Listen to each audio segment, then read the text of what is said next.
This is how I'd learn accounting if I could start all over. I'm Khalil Jackson, an accounting manager and CPA with 12 years of experience. I've worked at companies like Apache Corporation, Venice Solutions, Clearview Group, and Robert Half. My route to breaking into accounting was a bit of a weird one, but in order to find out what I would have done differently, let's go back and figure out how I got here in the first place. I got introduced to accounting my senior year of high school when I took it as an elective. I had always envisioned myself as a businessman, and I had read online that accounting is the language of business. That phrase stuck with me. I wanted to do accounting because I wanted a career that was stable, made good money, and was related to business. So accounting fit those needs perfectly. I got started in accounting by going to Texas A&M University, where I majored in accounting and graduated in May 2013. The best thing I did was get an internship in college. I interned at Hillcorp Energy in Houston for 2 summers. Companies value real-world experience, and that internship set me up for full-time positions when it's time for me to graduate. What I do now is work as an accounting manager,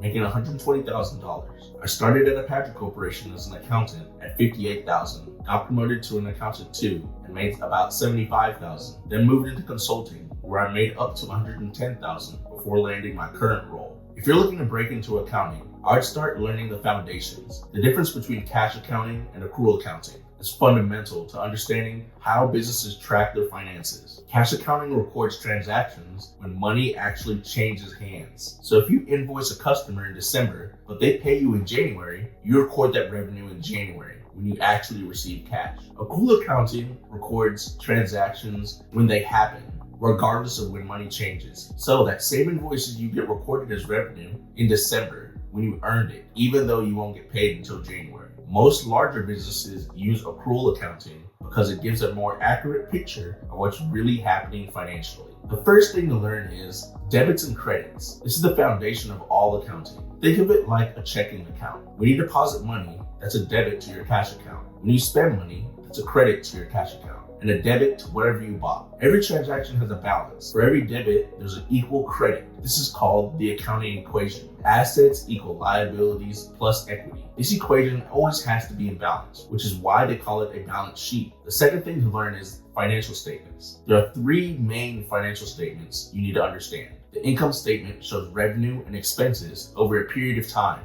The balance sheet shows what you own, what you owe, and what's left over at a specific point in time. Cash flow statement shows how money moved in and out of the business. These statements tell the story of a business's financial health. As an accountant, you'll spend most of your time preparing these statements and making sure they're accurate. The third thing you'll want to learn is basic accounting software. Most businesses use QuickBooks, but larger companies might use SAP, Oracle, or other enterprise systems. You don't need to be an expert in every system, but you should understand the basic concepts of how accounting software works. Most people go about learning these foundations completely wrong, but there's a much better way. The problem with trying to learn accounting in college or other traditional methods is that they focus too much on theory and not enough on practical application. You'll spend 4 years learning why things work a certain way, but you don't get enough hands-on experience with what you will actually be doing on the job. I experienced this personally. Even after graduating from Texas A&M with an accounting degree, I felt unprepared for the real world. The internship at Hillcorp Energy taught me more about the day-to-day accounting work than 4 years of classes did. College goes into deep theory with broad coverage. You'll learn why things are done a certain way, but it's more like studying the history of cars when what you really need is to learn how to drive. I've decided to teach the course with CourseCareers because I went through the traditional path and can see the difference. CourseCareers focuses on practical application with software skills. They teach you exactly what you need to know to get hired and perform on the job, not theory you'll never use. CourseCareers has a free introduction course to learn more exactly how to land your first job in accounting with no degree or experience. I'll include the link to the free course below. Companies want you to know practical skills. They want you someone who can jump in and start adding value immediately. They need people who can run month-end closes, prepare financial statements, and work with accounting systems. They care less about whether you can recite accounting theory and more about whether you can actually do the work. Once you have these basics of how to do accounting down, you're ready to start creating your own portfolio. I'll tell you about my personal portfolio piece in a little bit. My advice would be set up practice companies in QuickBooks and run through complete accounting cycles. Start with simple service businesses, then try to retail business with inventory, then maybe a manufacturing company. Create realistic transactions for each business, pay bills, invoice customers, run payroll, prepare financial statements. accountants. Make mistakes and fix them. This is how you learn what real accounting work is like. While you're doing your portfolio work, you're going to naturally learn about industry-specific accounting. Different industries have different accounting requirements. Manufacturing companies deal with inventory and cost accounting. Service companies focus more on project accounting and time tracking. Understanding these differences makes you more valuable. Another thing you can do is steal what other people are doing. Look at public company financial statements and see how they present their information. Study the footnotes. Look at job postings and see what skills companies are asking for. Learn what other people already know. When you're starting to build your network, there are a couple things I wish I would have known when doing this. I wish I would have asked for help more often. When I was starting out, I thought I had to figure out everything on my own. But accounting professionals are generally very helpful if you're approached in the right way. Most people are willing to share their experience if you're genuinely interested in learning. After applying for jobs, always reach out to someone in the company and ask them for advice. Not asking for a job, but asking for advice about the industry or the company. People love giving advice, and it helps you stand out from other candidates. Reach out to the person in charge of hiring and let them know why you're a good fit for the job. Either the recruiter or manager or both. I got my first job at NG Gas and LNG partly because I reached out to the recruiter on LinkedIn. I noticed he was a Texas A&M graduate, so I felt comfortable sending him a message explaining that I was an Aggie looking to land my first job. If you're interested in learning more about how to do this outreach to get inside companies, CourseCareers teaches you step by step how to do this and even gives you exact templates. They show you exactly what to say and how to position yourself. Lastly,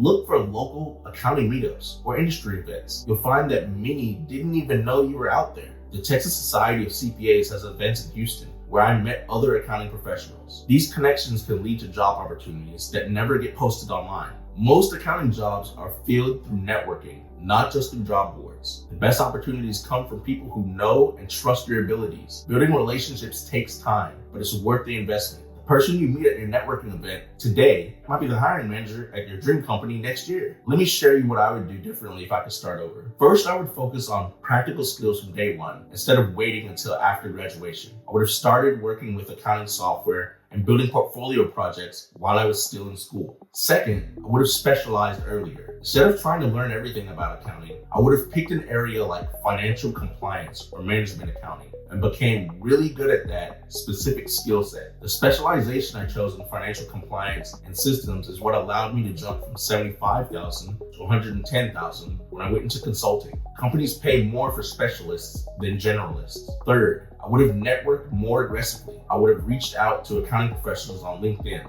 attended more industry events, and asked for more informational interviews. The connections you make early in your career can impact your entire trajectory. Fourth, I would have gotten my CPA license faster. I didn't become a CPA until 2016, 3 years after graduating. Getting licensed earlier would have opened up more opportunities and higher starting salaries. If I were starting in 2025, I would have skipped the expensive 4-year degree and go straight to the practical training. The accounting industry is changing. Companies care more about what you can do than where you went to school. I would start the CourseCareers accounting program to learn foundations quickly. Then I would immediately start building portfolio projects and networking. I'd aim to land my first accounting job within 6 months instead of spending 4 years in college. The traditional path I took worked, but it was slow and expensive. Starting at $58,000 after 4 years of college and student loans wasn't ideal. Today's approach can get you to that same level faster and cheaper. The key is focusing on skills that employers actually want. Month-end closes, financial statement preparation, account reconciliations, and working with accounting systems. These are the day-to-day tasks that drive business value. Modern accounting roles also require technology skills. Understanding how to work with cloud-based systems, data analytic tools, and automation is becoming essential. The industry is evolving quickly, and accountants who adapt will have the best opportunities. My personal portfolio piece that I wish I had created earlier would have been a complete accounting system for a fictional company. I would have shown month-end closes, financial statement preparation, variance analysis, and recommendations for improvement. This would have demonstrated not only technical skills, but also business judgment and communication abilities. Employers want to see that you can not only do the work, but also explain what it means and make recommendations. Subscribe, comment, and like, and I'll see you in the next video.